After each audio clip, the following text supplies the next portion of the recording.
In this video, I'm going to give you a quick overview of the metadata categories. So I selected an existing post that is already published on the website to better show you. And we are going to go in the right-hand side document menu. If you don't see this document menu, you can click on the cog symbol to show and hide it, and make sure to be on the document tab.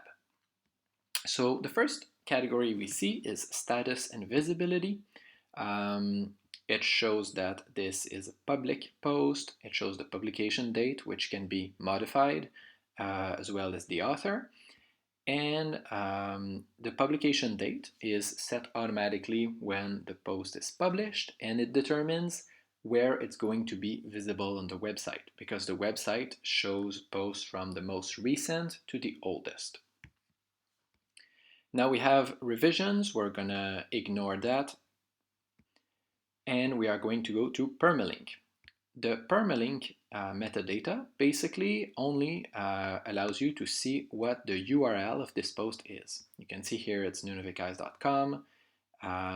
It says science in English, that's the topic, and berries. You can manually change the URL ending, but generally we leave it as the website automatically generates it. Then we have categories.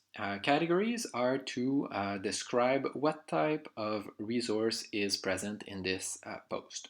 Is it information? Here it's information about berries. Is it an activity? Is it a book? Is it a professional development? Is it a game? And you have to select the one category that fits your resource, and please select the category in the language that you are working right now. So you see this is the post in English, and it says information, and if it was a book, I would say book rather than livre in French.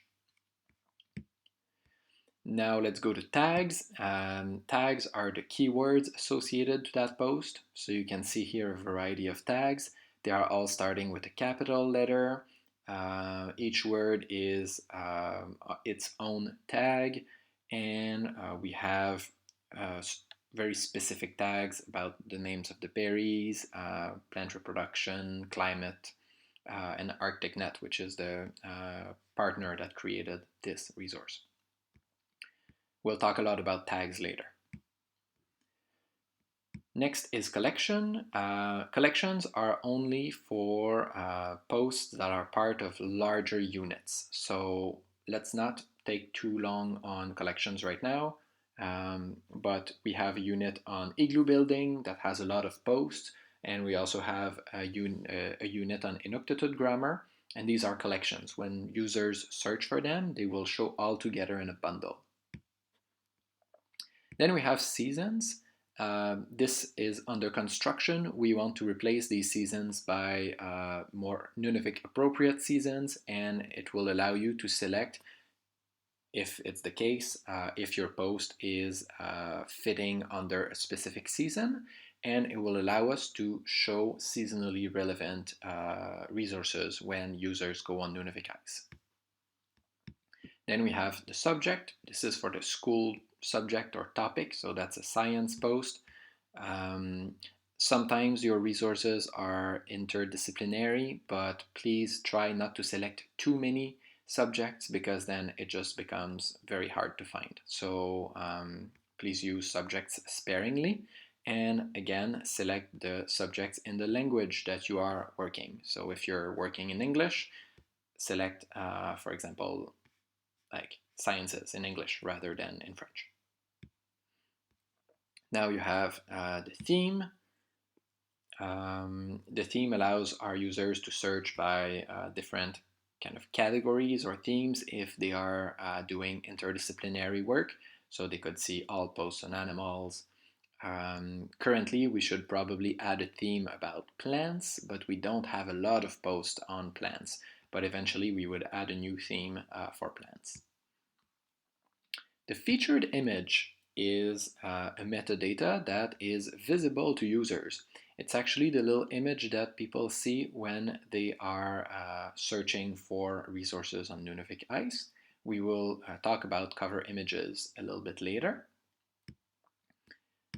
The excerpt is a short description. This is also visible to users when they search for posts, and they have to be very, very short and descriptive.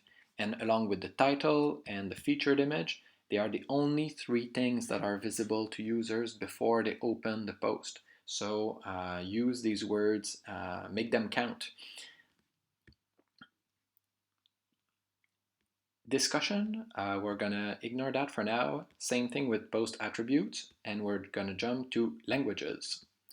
Languages will be the focus of Module 5, but you can see that this post is currently set to English, which is appropriate because it's in English.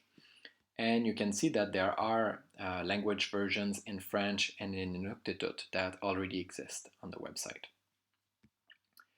Now the audience block determines who is going to see this post. Right now, all three categories of users can see this post. Download PDF is going to be covered in another module, so I'm going to pass it for now. Niveau or levels allows you to select the appropriate age range of this resource. Teachers can search by age range, or students will only see resources that fit their levels. The return link is also covered in another training. And then I'm going to talk about the title color. Basically, the title color, white or black, determines if this title right here, Berry Plants Poster, is going to be white or black. It's very useful because the title will appear on top of the image. So if you chose a pretty dark image like this one, it's a good idea to leave your title white by default. But if your image is like snowy and white, then it's a good idea to come here and select black so that people can read your title over the cover image. And finally, visibility allows you to feature the post or hide the post. Hiding the post will basically remove it from the search results, and users are never going to see it. This online training that you are doing right now is hidden so that the general public can't see it. Featuring a post is a way to bypass the date. Basically, the website always shows posts from the most recent to the oldest, except if the post is featured. Then it's going to go on top of the list, even if it's an older post.